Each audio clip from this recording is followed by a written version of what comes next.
好，我们这边主题来讨论爆炸。好，那在高中里面呢，我们讲爆炸呢，会有这个很多种状况，有些是在平面上的爆炸，有些是在空中爆炸。可是只要是爆炸，它基本上它都遵守一件事情，就叫做是动量守恒。那为什么爆炸一定会遵守动量守恒呢？那我们先举平面上的炸弹爆炸以后来观察一下。假设现在这个地方有一个这个炸弹在那个地面上，一开始还是静止不动的，所以如果我的速度一开始静止不动就是零，质量又叫做 m， 忽然之间呢，这个炸弹炸成两块，炸成两块，其中一块呢，它就往右边这样子跑出去了，其中一块就往左边跑出去了。好，那现在我们来观察一下它的这个受力。好，当这个炸弹炸开往左右跑出去以后呢，你要先想为什么它会被往左右推？因为火药炸开的时候，火药会给它们分别一个向右边的跟一个向左边的这个作用力，而且这两个作用力大小应该是要差不多，或者可以说它几乎是一样大的。因为火药在炸开的时候，中间在这个区域，中间在这个区域，当火药炸开的时候，那个火药的能量，它并不会说我只要全部往右边，或是能量全部给往左边，它应该是一个很均匀的散开。按照这个常理来判断，它应该是往四面八方，不止往左跟往右，可能是往上、往下，往四面八方，它都会提供能量给它。那假设刚好这个炸弹刚好是中间这一条爆开、炸开、裂开了，好，那它就往左右分开了。好，那可是我们观察一下这个系统。整个系统我们会看到一件事情，就是一开始呢，往右边的这个受力是 F，那往左边的受力也是 F。所以如果我今天问你说，这个人这个东西右边这一块，它合力会不会是零？那答案当然是不会，因为它受力往右嘛。那如果我今天问你说，左边这块合力会不会是零？那也不会，因为它受力往左。好，可是如果我今天问的是整体合力会不会是零？如果是整体的话，就是两个东西要一起看。表示往左跟往右各受一个力，大小又一样，所以对整个系统来讲，合力大小就是零。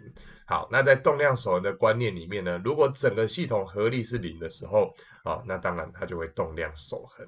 好，那为什么动量守恒？我们可以列个式子参考一下是这样。因为我们都知道，真正的牛顿第二定律叫做 F 乘上 T 会等于 delta P， 也就是一个东西它如果被出了一个力，好，那这个力推往右推了一段时间，可能是推1秒、推2秒、推3秒，推的时间越久，我大概速度会越快嘛。所以我把它往右边推的过程中，我的动量是不是就应该会增加？好，如果它一开始就算有速度 v， 我再把它往右推一段时间，我的动量就会增加多少呢？按照牛顿第二定律，它会告诉我总共会增加 F 乘上 T。好，所以我最后的动量就会变成原本的动量叫 mv， 然后我再增加了 ft， 所以最后这里的动量 P prime 就等于 ft 再加上 mv， 好，就是原本的加上我的变化量。所以如果我被力推一段时间，我的动量就会增加。好，那我们可以开始来看这边为什么它动量守恒。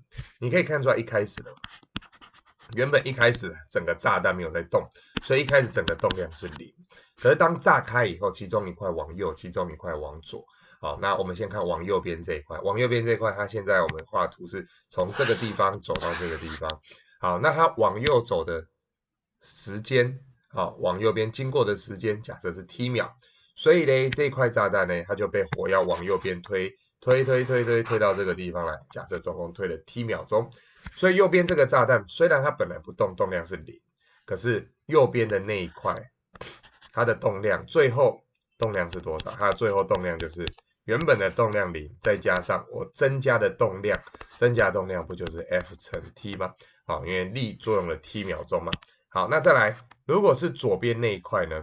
左边那块一样的道理，它被往右推的力也是 F， 然后如果右边这一块被推了 T 秒钟。左边这块当然过的时间是一样的，也是经过 t 秒钟，所以左边那块跑到红色那边的时候，跑到这样子的时候，跑到这里来的时候呢，我们要写它的动量，就会变成原本的动量再加我被力推了 t 秒钟，所以我最后动量也是 ft。可是不要忘记了，一个动量因为跑到这里来，它的方向是往右边的；一个动量是跑到这边左边这里来，它的动量是往左边的。好，所以我整个动量合起来现在是多少呢？两个炸弹，一个是 ft， 另外一个也是 ft， 可是一个往右，一个往左，所以总动量还是零。好，所以我们在后面就不这样子推了，这是它的原理。好，我们以后就只会直接说，看到动量，哎，不好意思，看到爆炸，爆炸炸开来以后，它就一定会动量守恒。好，那我们就不去画这个图形了哈。好，来，所以我们这是第一种状况。好，那我现在想讨论下一个问题，就是炸开来以后，我们其实原本是一个完整的炸弹。好，那我们只是把它分成2块来讨论。可是真正可以代替这整个炸弹的是谁呢？是不是就是一个这个原本它是一个完整的球，是不是应该就是它的圆心？圆心就是它们的直心嘛。好，来，所以嘞，我们在这个地方，我们等下会把上面的移到下面来，全部重写一次。我们现在讨论说它的这个直心呢，好，待会炸开来以后会在哪里？好，那我们刚才知道说，哎，右边这块，如果问你说右边这块的直心在哪？你可能会大约标个这个地方。那左边那个炸弹那片碎片呢？这片它的直心在哪？它的直心你可能会大约标个这个方向。好，我们现在在研究这种题目的时候，你都有3个方向要看。第一个东西呢，右边那块，因为受力往右，所以如果我们今天单看右边这一块就好了，左边那块我们就先不要看，我们就先看右边这一块。你单看右边这一块，你告诉我它合力会不会是零？不是嘛？因为它受力往右，所以光看右边那块，它就一直往右边跑，一直往右边跑，所以当然它的直心也会往右。所以如果我们这样讨论，我们可以换一个角度说，我们虽然炸弹长这么大一块，可是我要研究这么大一块东西的时候，我可以看它的直心就好了。我怎么知道它的直心到底往右还是往左？你就看你要研究的这一块东西，它的受力朝哪里嘛？直心就代表整个系统，所以这一点叉叉，这一右边这个直心就代表右边这一块。所以右边这块受力往右，这个直心就会往右边跑。好，那当然同样的道理，左边这一块它的直心在这，那左边这块受力往左，那当然左边这一块待会它就会往左边跑。好，所以受力往哪里，它的直心就会往哪里。好，可是如果今天问你说整个系统的直心呢？整个系统直心在正中间呢？好，在这张图的正中间。可是当爆炸以后，你有没有观察到整个系统会因为爆炸以后，那合力就改变吗？你发现好像没有，因为整个系统你会发现爆炸以后，有人受力往右，有人受力往左，整个系统合力还是零。所以谁可以代表整个系统？就是整个系统的直心。整个系统的直心代表整个系统，所以整个系统合力是零。合力是零，只有2种状况，一个是静止，一个是等数。那我原本是静止，所以待爆炸以后，我的系统没有受到额外来的作用力，所以我的整个直心应该还是在正中间。好，所以爆炸以后，直心的位置还是会在待在原本的位置，因为你看到它合力是零。好，那可是如果今天爆炸以后，我故意这样画，爆炸以后，一个我可能手多往右，左边拉了10牛顿的力，他们本来都有受力 F 跟 F，可是左边这个炸弹我用左手接住，把它往左边多拉一个10牛顿力，你会发现整个系统这时候合力变成朝左边，整个系统既然合力朝左边，它的直心就不会像上面那题待在原本中间，它这时候你猜一下，它是不是应该就要往左边前进？因为对整个系统来讲，虽然左右 F 消掉，而留下一个 F，整个系统合力往左，直心就要往左。好，所以这个就是基本炸弹的这个观念。好，那我们大概就要列这个动量守恒嘛。好，我们这张一家要教动量守恒，我们就要列式。好，我们可以简单旁边先写，那我们就进入到下一个影片。第一个，整个动量开始是0，炸开以后，假设右边这个叫 m1，它往右边的速度是 v1。左边这个叫 n2，它往左边的速度大小叫 v2。好，我们现在写的是速度的大小。好，也就是说我的 v1、v2 都是不会因为往右往左就有正负的差别。比如说 v1 可能是10，v2 可能是5。好，我们的数字随便掰，可是我们都只有写它的大小。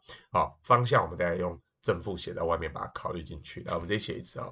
进来一开始动量大小是0，爆炸以后整个系统的总动量也会是0。那整个系统总动量有往右的 m1v1。好，整个系统往左边有一个往左边的 m2v2。我们习惯上定往右是正的，所以我们就要减掉一个 m2v2。好，这就是动量守恒的列式。好，那这个式子里面还有一个条件，其实已经知道了 ，m1 加 m2 就是多少 ？m1 加 m2 就是原本这个炸弹的总质量，就是 m。好，所以我们在后面的题目都要用到这个爆炸的观念。